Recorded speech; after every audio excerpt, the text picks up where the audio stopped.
guys, we are on route, on goal from Vishakapatinam.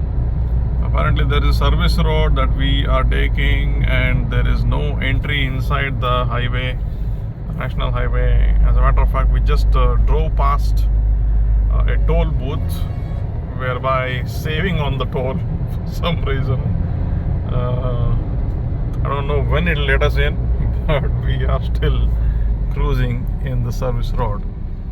As far as the distances are concerned, I want to make a comment that you cannot do more than 500 kilometers, max to max 600 in a Jimny, Suzuki Jimny.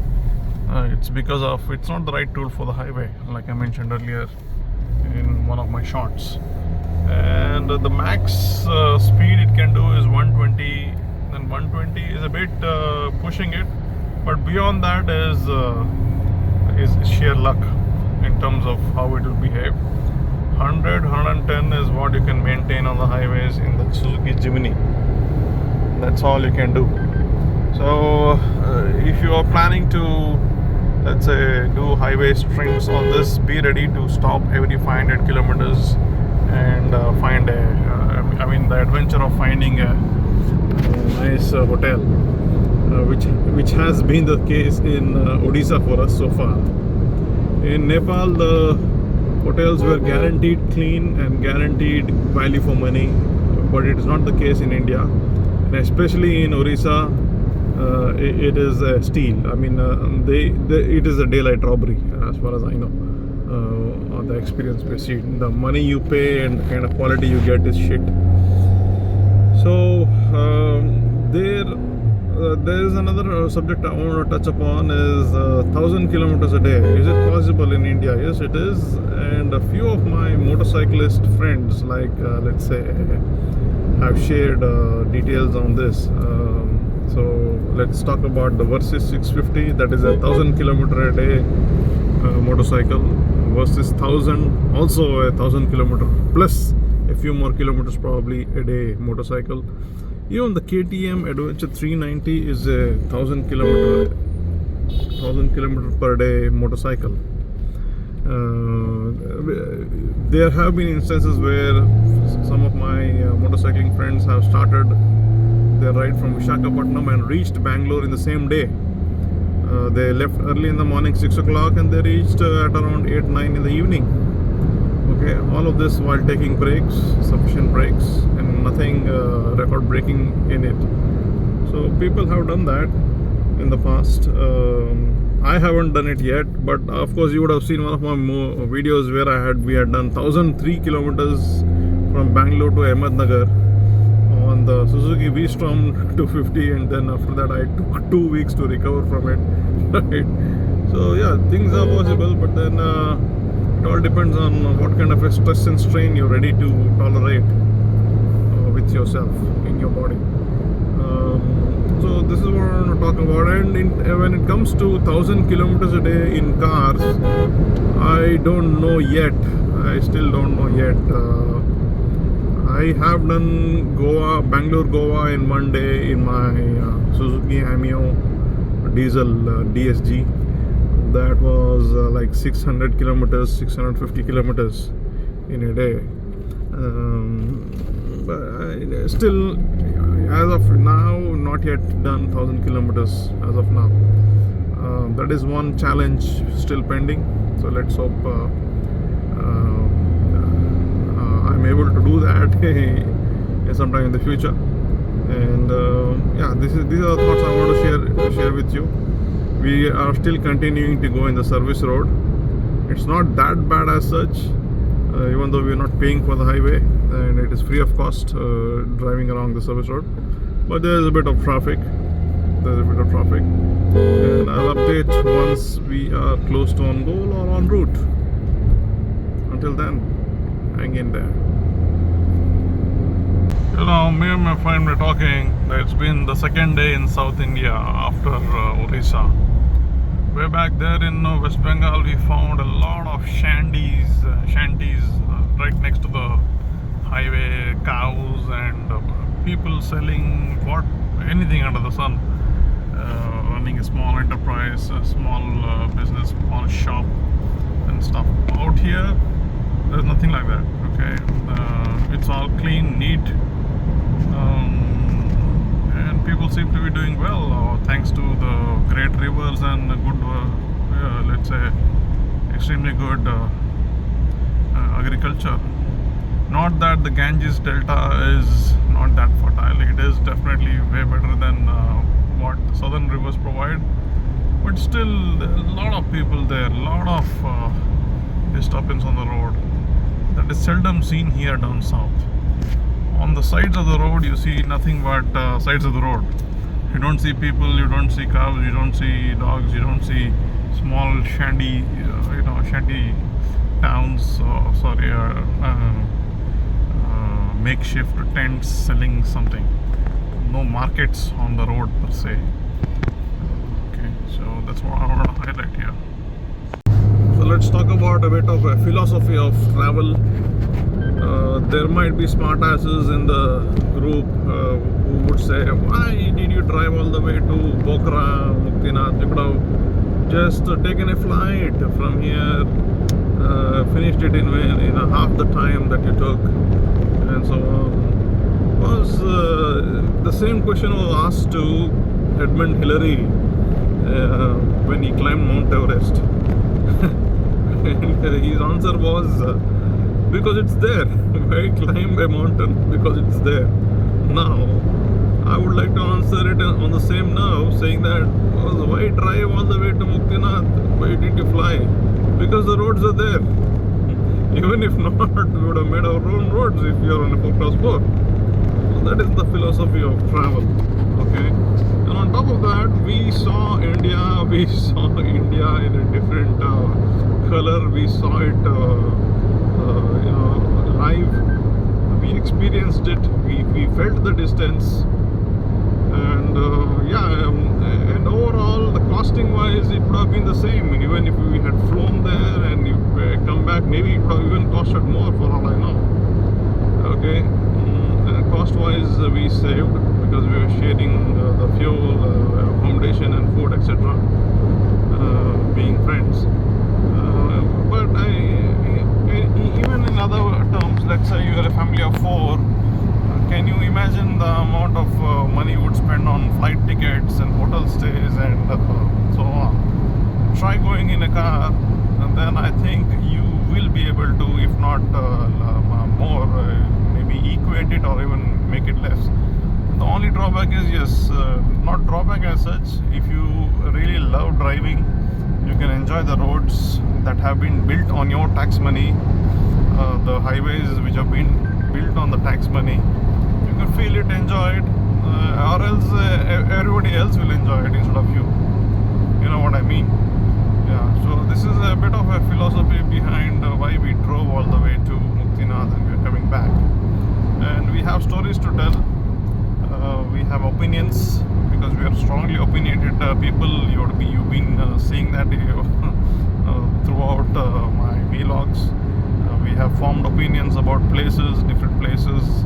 We have felt the vibe of those places, and we are in a position to comment, and keeping one thing in mind, that things can change. How bad situation was in Orissa in terms of hospitality might change in the future. I don't know. I hope for the best.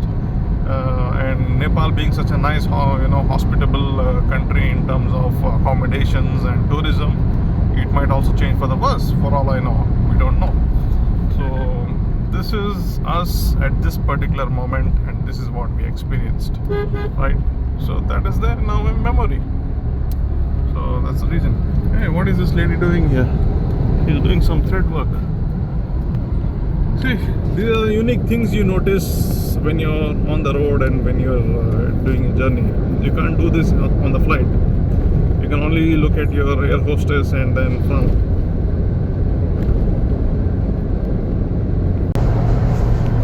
Look, even though we said this is not a highway toll, we are still doing 120 km/h. Okay. And competing with the likes of XUV 700. Okay. We are still I mean, it's not supposed to be this way, but we still are pushing it. What to do? हम हैं आदत से मजबूर. We're in a town called Tuni, Tuni, Tuni. Very funny name, but nevertheless, we are in the town. We're passing through. You can see some nice mountains on the right-hand side. That must be Araku Valley, if I'm not wrong.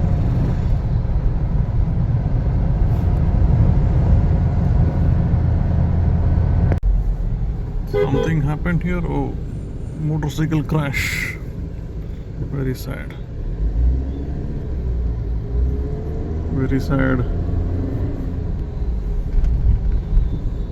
Motorcycle crash in the highway.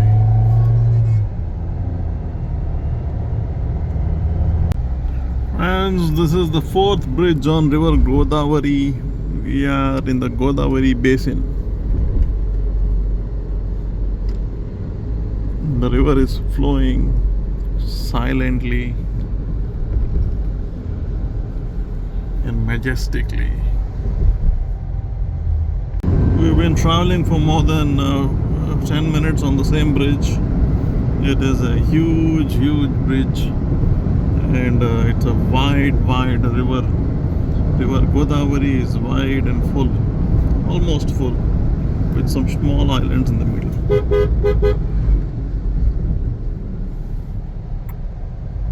Now there's a BMW X, no, it should be a 5 Series.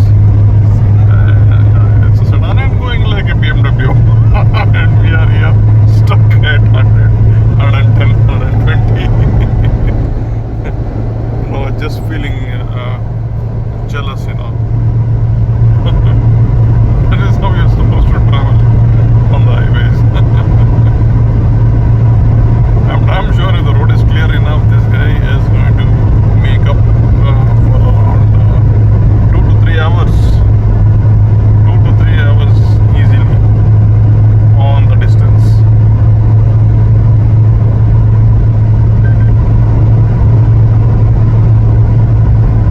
He goes. In this region, there is a peculiar looking tree called as a palm tree, and they extract palmolene oil from them. Apart from having coconut trees next to each other, they also have palm trees. They look a bit similar to the coconut trees, but then their tree trunk is not that smooth.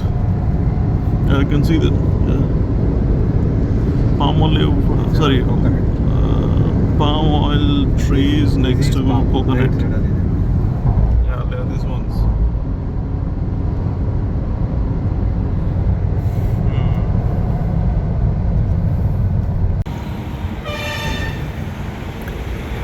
Close to Nellore, we stopped here for lunch, and amazing popo. Oh my God, that was off the hook. Popo was to die for. Popo was good, the rice was good, all the chutneys and the gongura pachadis, everything was good. So you should, if you're planning to drive around these regions, plan to stop here. Relax Food Court, very close to Nellore, just before Vijayawada if you're coming from Vishakapatinam. This is Vijayawada. We're crossing this bridge. I think this should be Krishna Nadi. Look at the basin.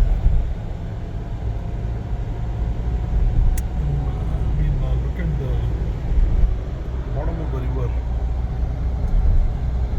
It's amazing. Yeah, there is less water, but then you can see the cows grazing on the bottom of the river, and this is how the bottom of the river would look.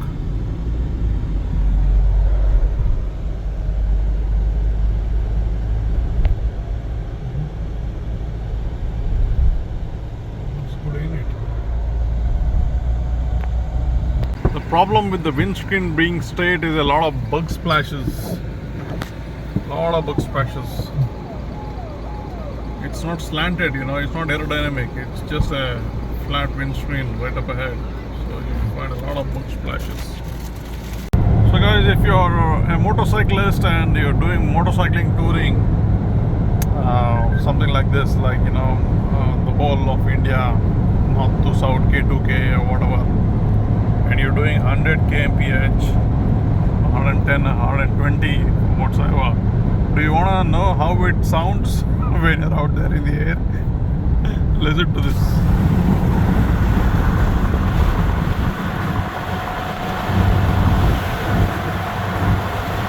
I hope you can hear me. Anyway, and that's the window up. I'm not discouraging motorcyclists, but that is basically what you will hear. And now, right now, we are on an airstrip, a makeshift airstrip. This is for emergency landing. This is somewhere in between Ongole and Vishakapatinam, or Ongole and Vijayawada. One can easily land a jet aircraft of maybe a Sukhoi 30 or maybe the Tejas. Any of those can be landed here without any issues. And when they do so, the barriers in between have to be taken out. They have to be taken out for sure, yeah. And the middle part will act as the runway for the aircrafts to land and take off during an emergency, that is. Look, this tiniest Lilliput car, Alto 800, is doing 100 kmph. And its big brother Ertiga is also doing 100 kmph plus. So cute.